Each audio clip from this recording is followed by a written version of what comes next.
eh, ibu saya saat ini akan melaksanakan ibadah haji dan ibu saya berpesan sehari sebelum berangkat kepada kami agar setiap ba'da maghrib kami anak-anaknya membacakan surat Yasin untuk beliau selama melaksanakan ibadah haji. Bagaimana hukum terkait perintah ibu saya itu, Ustadz? Apabila dibenarkan atau dibolehkan, apakah harus surat Yasin? Apa tidak bisa surat yang lain? Terima kasih, Ustadz. Taib, alhamdulillah, wassalatu wassalam ala rasulillah. Penentuan waktu dan penentuan bacaan itu membutuhkan dalil. Ya, kapan kemudian tidak ada dalil yang menunjukkan akan hal itu, maka kita bisa terjerumus ke dalam perkara bid'ah. Jikalau kemudian kita ketahui bahwasannya hal itu tidak memiliki dalil, maka berarti menjadi sesuatu yang diada-adakan. Ya, karena penetapan waktu, penetapan tempat, penetapan bacaan, penetapan jenis ibadah, penetapan kaifiat atau tata cara ibadah, ya, penentuan bilangan, ya, ini semua membutuhkan dalil. Ketika dalil tidak ada, maka tidak boleh dilakukan. Dan kaidah mengatakan, Rasulullah SAW bersabda, la ta'ata li makhluqin fi ma'siyatil khaliq, innama ta'atu lil makhluk, innama ta'atu fil ma'ruf. Tidak ada ketaatan bagi makhluk di dalam bermaksiat kepada sang pencipta. Ketaatan itu hanya berlaku pada perkara yang ma'ruf. Dan Rasulullah SAW telah bersabda, wa iyyakum wa muhdatsatil umur, fa inna kulla muhdatsatin bid'ah. Ya, jauhilah oleh kamu perkara yang diada-adakan di dalam masalah agama, karena setiap perkara yang diada-adakan itu adalah bid'ah. Ya, terlebih kemudian mengirimkan pahalanya kepada orang yang masih hidup, ya, transfer pahala kepada orang yang hidup, ini juga membutuhkan dalil. Ya, mentransfer pahala sedekah bagi orang hidup mungkin, ya, karena buktinya juga adalah boleh kita misalnya menzakatkan atau mensedekahkan atas nama fulan, tetapi untuk bacaan Al-Quran ini adalah tidak memiliki dalil. Wallahu ta'ala alam. Sebenarnya saran saya ya, lebih baik nggak hadir kalau saran saya, karena pertama walimah safar itu sendiri saya sudah pernah jelasin secara makna. Walimah safar nggak ketemu dalam bahasa Arab. Walimah itu acara untuk perkawinan, makanan perkawinan. Safar itu safar. Ini di Indonesia nih yang penting ada bahasa Arabnya gitu kan. Yang penting ada bunyi Arab sudah. Nah, ini sudah bagian dari agama kita. Ini nggak benar. Itu secara makna sudah nggak benar. Nabi SAW tidak pernah mempraktikkan kalau mau ibadah diiklanin, tidak pernah itu. Undang orang untuk khusus gitu kan. Sekarang orang mau haji, mau umroh selalu adakan walimah safar yang tadi tanda kutip bahasa itu. Untuk apa? Saya pernah tanya untuk apa? Untuk minta maaf. Loh, minta maaf dalam Islam itu bukan pada saat mau haji dan umroh loh. Sepanjang hari, setiap saat. Jangan sampai kita meninggal. Jangan tutup mata kita malam hari kecuali sudah minta maaf. Yang kedua saya tanya apa alasannya? Jawabannya untuk didoain. Ya, mau berangkat ibadah siapa? Mereka yang doain kita, gitu kan? Dan itu berbahaya, sangat peka. Selain tidak ada contoh dari Nabi SAW, sangat peka dengan perbuatan riya, dosa besar yang lain lagi, gitu kan? Sebab orang yang mengundang orang untuk mengiklankan saya mau haji atau umroh, apa bedanya dengan orang mau sholat malam, siangnya undang orang makan sambil berkata doain saya nanti malam mau sholat tahajud? Ada bedanya nggak? Hampir sama malah, gitu kan? Jadi riya, sebaiknya jangan. Allahu a'lam. Yang saya tahu sahabat dan tabiin, kadang-kadang mereka kalau ibadah tuh kalau darurat baru ketahuan sama orang. Kalau enggak, kalau memang harus dilihat ya kayak sholat berjamaah, jihad. Kalau yang lain mereka sembunyi, gak ada yang tahu.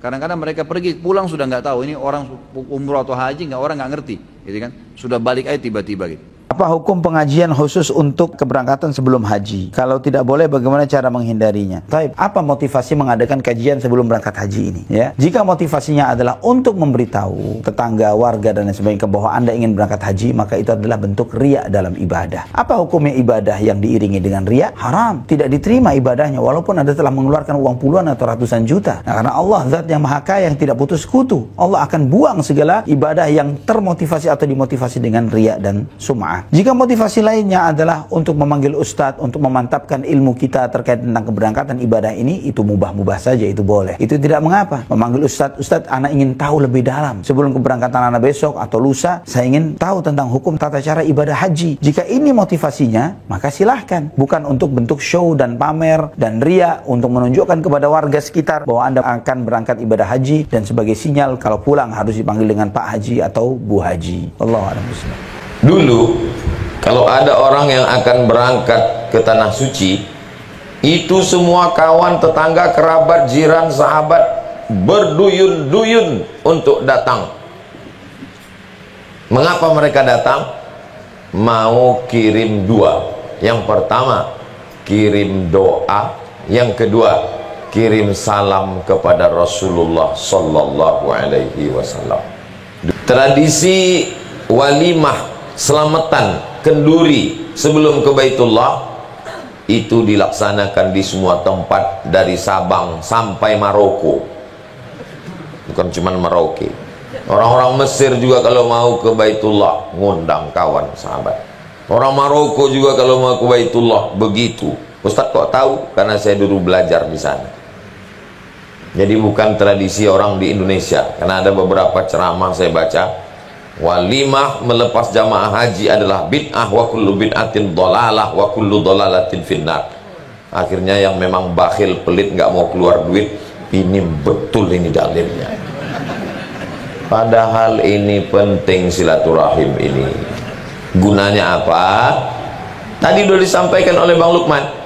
Mestinya saya yang datang ke rumah Abi Halim, mestinya saya yang datang ke rumah Ustadz Abdus Syukur, mestinya saya yang datang ke rumah jiran tetangga, tapi karena saya nggak sanggup maka saya undang. Begini udah bagus, karena waktu nggak bisa datang ke rumah satu-satu, undang semuanya. Akan berangkat ke tanah suci, ibadahnya suci, pakaiannya suci, masjidnya suci. Maka jangan sampai yang berangkat itu masih kotor, ada sangkut paut dengan teman, kawan, sahabat, jiran, tetangga. Idealnya memang begini, kumpulkan semua, lalu kemudian minta maaf, maka insya Allah semuanya memaafkan. Tadi beliau sudah, maukah Bapak Ibu hadirin semuanya memaafkan? Semuanya memaafkan, selesai. Mudah-mudahan beliau kita lepas dengan hati yang bersih insya Allah. Harta yang dibawa bersih, pakaiannya pakaian ihram suci, sudah minta maaf sama tetangga semuanya, sholat sunat taubat minta ampun kepada Allah sudah, dan ketika berangkat memang betul-betul sudah putus bismillahi tawakkaltu 'alallah la haula wala quwata illa billah. Karena banyak juga jamaah haji ini berangkat kakinya satu ke tanah suci, satu masih tinggal di rumah. Ini bahaya. Apa bahayanya? Nanti ketika di sana pikirannya nggak fokus. Jangan sampai ada jamaah haji umroh ini ketika tawaf nggak fokus berdoa, masih mikir nelpon, tolong bayar listrik, air mati, jemuran diangkat. Ini salah satu tanda hatinya belum putus. Makanya sering kita dengar, Bapak RT, Bapak RW, kami berangkat, tolong perhatikan anak-anak kami, tolong lihatkan semua kawan jamaah, tetangga, sahabat, ustadz, tolong perhatikan keluarga kami, anggaplah anak kami ini anak-anak bapak sekalian, tapi istri kami bukan istri bapak sekalian. Kenapa demikian pesannya?